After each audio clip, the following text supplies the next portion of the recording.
So let me put a scenario out there for you, brother. Let's say you go into this exclusive party, right? And you've known about the party for a minute or whatever the case may be, and you've planned out exactly what you're going to wear, the cologne you're going to wear.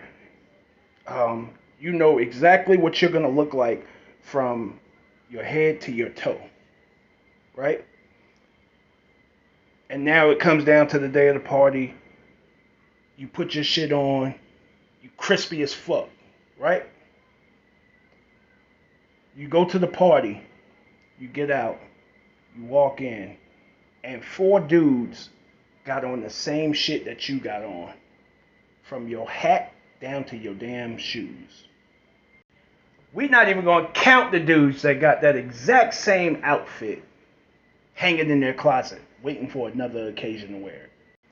You know how we are. When we get a pair of J's, we want to be the only person wearing the motherfucking J's when we step out. A lot of times we get them, sit on them till everybody else's is old, and then we bring ours out. That right there in itself explains how dudes feel when it comes to the body count. Now let me say this. I don't ask the question for a completely, totally different reason than the one that the dude in the video said. That reason is I don't like to put people in positions where they feel like they have to lie to me about their past. I actually find myself giving consideration to what most people are going to do, which is why I don't ask the question. But have you ever asked yourself why women never bring up a man's body count until you talk about hers first? It's because us sleeping with a woman is an accomplishment, and they know this and recognize it. That is an accomplishment. It's not an accomplishment for a woman to sleep with a man. Women rarely wear belts, so how can they get a notch in their belt? So here's what I tell you, brother, and anybody that's listening. Why is it that when a man does some question to protect himself and to truly get to know someone, why is that frowned upon? Because when a man dates intentionally with the intentions of getting married and having a family, shouldn't that be considered a responsible question? Because at some point he's going to want to take the condom off in order to make those children. But when it comes to you, the man, she wants to know what you did to end the relationship. It's your fault that the relationship ended automatically. She want to know everything about your last relationship and the relationship before. What would you do if you were in a space where everybody has warned your girlfriend? So, I got to tell you, I'm impressed. I'm impressed by the fact that you look to condone poor behavior with other poor behaviors.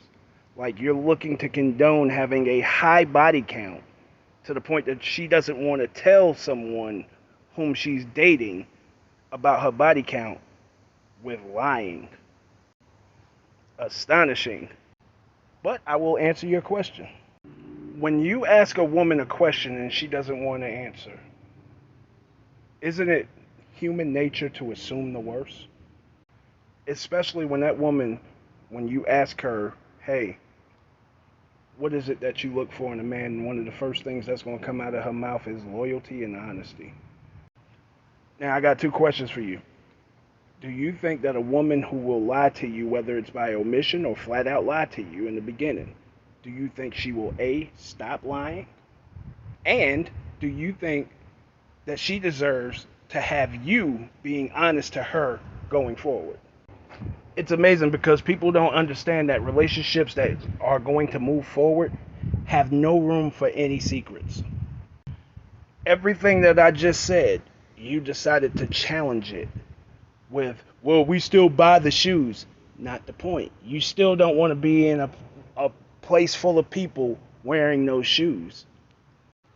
You don't want to be in a place where a whole bunch of people are wearing your whole outfit, the same exact outfit, y'all walking around looking like quadruplets. And you don't want to be in a place where 5, 6 dudes have smashed your girl. So whether you're being dishonest or you're withholding information, why in the world wouldn't I think to smash and dash? See, if she chooses to be dishonest, or If she chooses to omit this information and withhold information from me, then how in the world can I expect her to move in a way where she won't lie to me about some shit that she's doing now? Because she's going to have that same embarrassment that she doesn't want to answer a question moving forward once she gets away with it that very first time before y'all ever together, before she owes you anything. In that same breath, they will come and tell you, accept me for me. Well, we don't know who you are. Because when I ask a question, you can't answer it. When I try to get to know you, you don't want to tell me. Who are you in the beginning? I was that way when you met me. What way? You know, when she's asking you questions about how many cars you drive and what kind of house you live in and how much money you make, she wants to know what she has to look forward to. Why is it wrong for us? You're right. We do buy them. You're absolutely right. Check this out, though. When you buy them, are they on your feet? My brother, you shouldn't even try. You shouldn't even try. I'm not the dude for you to try this with. It doesn't matter when they're on the box. It matters when they're on your feet. On the day that those shoes are on your feet, you don't want to go no place and somebody have the exact same shoes on as you. You know why? Because if you're in a place and you're the only one with those shoes on, it gives the impression that those shoes are a rarity. Do you understand that? See, the reason why I said you don't want to do this is because of this. My brother, what on earth, on this very earth, in the United States, and as well as every other place, makes something special? Rarity. If an 8-carat diamond cost $1.50, would women even want it? But the reason why an 8-carat diamond is worth so much is because very few people can actually afford it, therefore very few people actually own one. If there were 100,000 Mona Lisas that were painted by Da Vinci, all painted by Da Vinci, how much would a Mona Lisa be worth? Do you get and understand where I'm going with this? If your woman has been touched by, just a ballpark number, 60 dudes, is it really that special when she gives it to you? Do you ever hear these women say, I remember my 61st dude?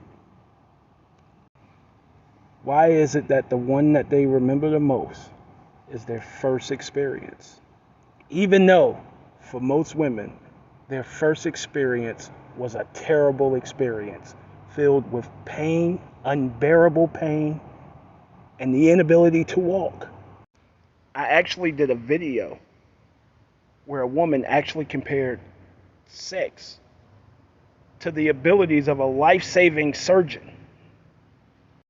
I want you to understand this is just a prelude to what a woman will do once she has you, and that is minimize sex to the point that she no longer gives it to you regularly. She will give it to you 4 or 5 times, and whenever you complain about not getting it, she will call you a sex addict. She will look to degrade you. She will look to demean you. She will tell you that sex is not important, which leaves you pondering, why has she had sex with 60 people before me if sex is not that important? Short answer, and I don't even ask this question, but when I was younger, I used to ask questions like this, even though it really didn't affect me or bother me. But short answer, just like she asks you about the numbers, like she might ask you how much money you make or whatever the case may be, how many cars you drive, what kind of car you drive, just like you must live up to what she expects out of you. You have the right to have expectations. What you want is also, or what he wants, also matters. His deal breakers actually count as well. Number 2, it is a rather responsible question of asking what this person's sexual orientation has been like prior to you. It should be considered a question of safety if we didn't make positive things into negatives all the time. Because who they actually slept with, especially raw, actually counts when you're going to lay with them, especially if you're thinking about having kids with them. I've already explained. But here's the long scientific answer right here. Women have a way of suppressing and retaining memory when it comes to experiences. Suppression of even the good experiences that they have from each man that they deal with. And even when you suppress thoughts, they somehow bubble to the surface. So in other words, what I'm saying is, for every single man that she has, she takes good things from him and apply it to the perfect man. If you go through those people and you take the one good thing that she loves about each one of those dudes and put them together, it's more than a perfect man. Women also live in comparison. So imagine a woman with a body count of 40. In her mind, she has put together a whole lot more than the perfect dude by taking one characteristic out of each one of those dudes. And now number 41 not only has to live up to the combined characteristics of 40 motherfuckers, but he has to surpass it somehow. Sounds impossible, don't it? Why do you think it's so hard and nearly impossible to make a modern woman happy these days? They're the queen of baggage, and here's the thing, and I know this is going to sound messed up, but even in situations where a woman is involved in real life DV, there's something that she liked about that dude in the beginning, and even more than that, there's something that she liked about that dude that made her stay. Show off. I gotta say, I knew you would go there, but do you think that's all that a man is made of? We're talking about experiences, period. We're talking about interactions, period. You're going to be living up to every single thing that she found good you have to surpass in every single man that she dated. So here's what I suggest you do. First of all, I suggest you unlearn all of the bullshit that they taught you about us being the shallow gender as opposed to them being this caring, nurturing, sapiosexual gender. It's not true. The same way that a woman can look at a man and say he's a player for whatever reason she has compiled in her head, is the same thing that you can be judgmental on whether she is truly able to commit to someone. You see, these things show a lack of the ability to commit. And for intentional daters who want to get married, you don't want to marry someone who is easy and quick to leave a dude. Because when she leaves you after you get married, you're on the hook for her until she either gets married or until one of you dies. So everything that she can deduct from her just believing that you're a player, you can deduct from her body count. You can deduct all of those same characteristics as far as her personality, what she does, and how she does it. In the first video, I said we were talking about a 40, like a woman with a body count of 40. Would it ever cross your mind that out of those 40 dudes, not one of them was good enough for her to stay with? So check this out. Don't listen to this to respond. Just pay attention to what I'm saying. Women are the ones who want marriage. Men are the gatekeepers of marriage. Men are the gatekeepers to security. Don't listen to that shit that you hear. You think about it. Who was pushing that damn filter that was putting these women, that AI filter that was putting these women in fucking wedding dresses? Because they want marriage. We don't. We give it to them because we feel like she deserves it. It is the whole reason that us as men, we put everything on the line with marriage. We're taking the chance in marriage.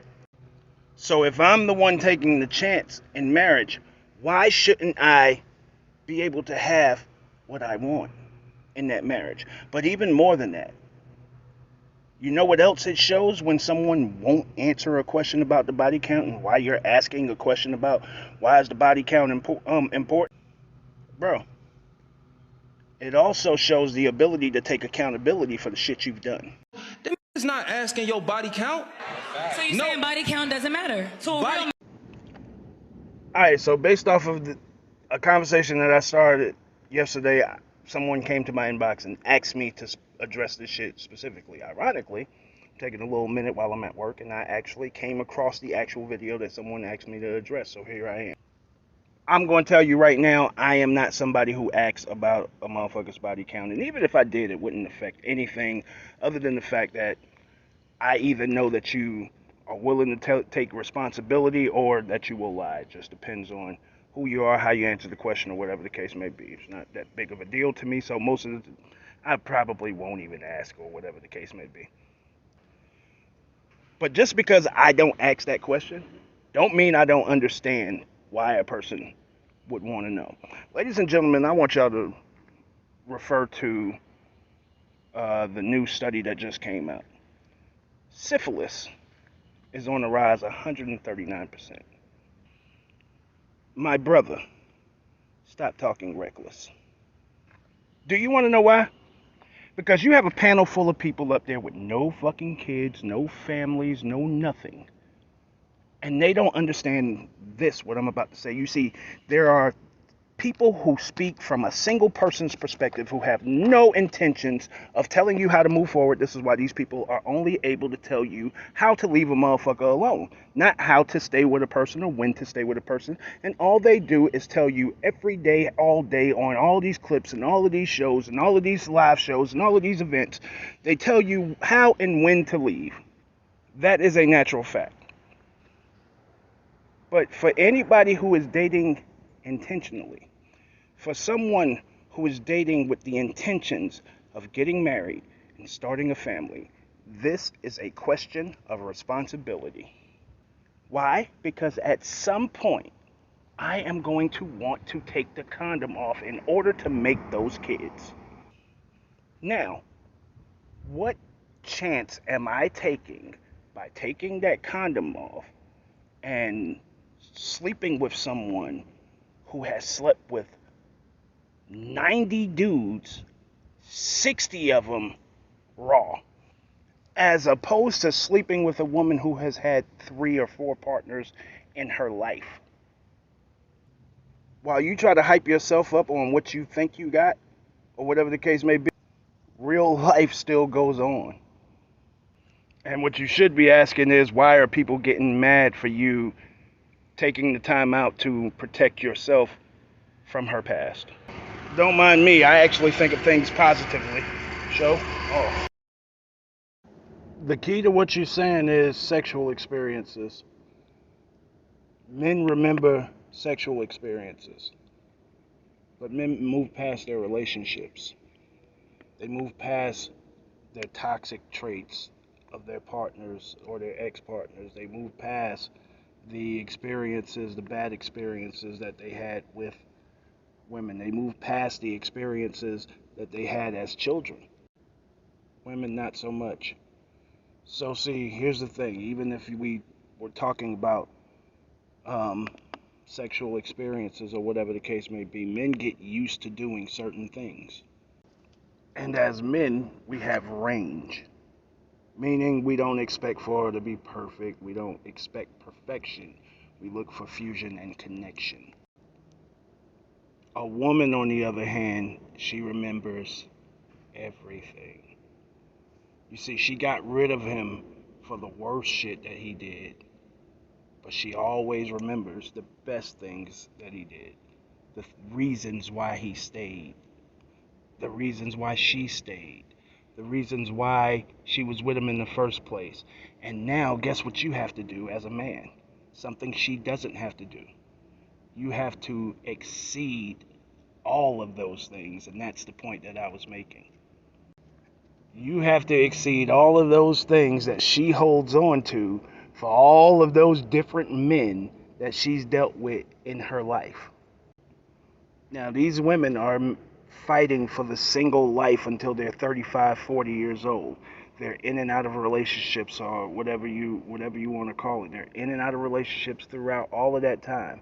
So now by the time you get there, let's say there's 15 dudes that have been in and out of her life, or whatever the case may be.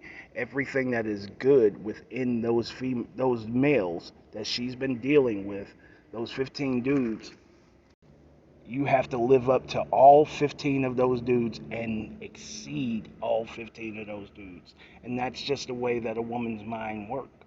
Not to mention that this is a basic fact, that men, when it comes to all things that are physical, men have measurables. Things that can actually be measured with a unit of measure called a number that you also must exceed. You see, you got a dude that's challenging me, or a woman, I don't know, I'm not sure no more what it was. I thought it was a dude. But you have, whatever they are, challenging me when I have actually studied this for real. This is basic psychology. 101. I don't know what insecurities you speak of. The fact that you're coming on here and you're trying to insult me speaks of your insecurities. I've just simply had a conversation with you. I already told you I don't even subscribe to asking somebody their body count. Multiple times I've told you that. What you choose to call my science is psychology 101. Everything that I just said to you has been proven over and over and over and over and over again. Every single thing on the previous video has been proven over and over again. Except you live in a world where our biggest argument is the fact that people want to try to prove that we're the same and that we think the same. Therefore, we should be getting along. And if you don't love what the world is right now, what the world is right now is the biggest byproduct of that argument. You see, when man and woman get together, it takes for them understanding and conforming to each other's differences in order for them to maximize each other. That's the whole concept of marriage. We do things differently. We think differently. Because though our minds have the same basic premise of how they work, we have different hormones that make our minds receive things differently. It's a fact. That is a fact. You called my masculinity toxic because I accept those differences. I know about those differences. I've read about those differences. I studied about those differences. The difference between masculinity and femininity is more than having a penis or a vagina. This is not pseudoscience. This is psychology 101. It is the most basic psychology course that you can take in college. That is why a woman values the experience that a man has, whereas a man values the purity. Because you guessed it, sexual experience, we value the opposite because we are opposites. Don't sit here and pretend that you haven't heard women ridiculing men because they believe that he's a virgin and he's grown as fuck. If you want the truth, all you have to do is open your eyes to the world. Show off.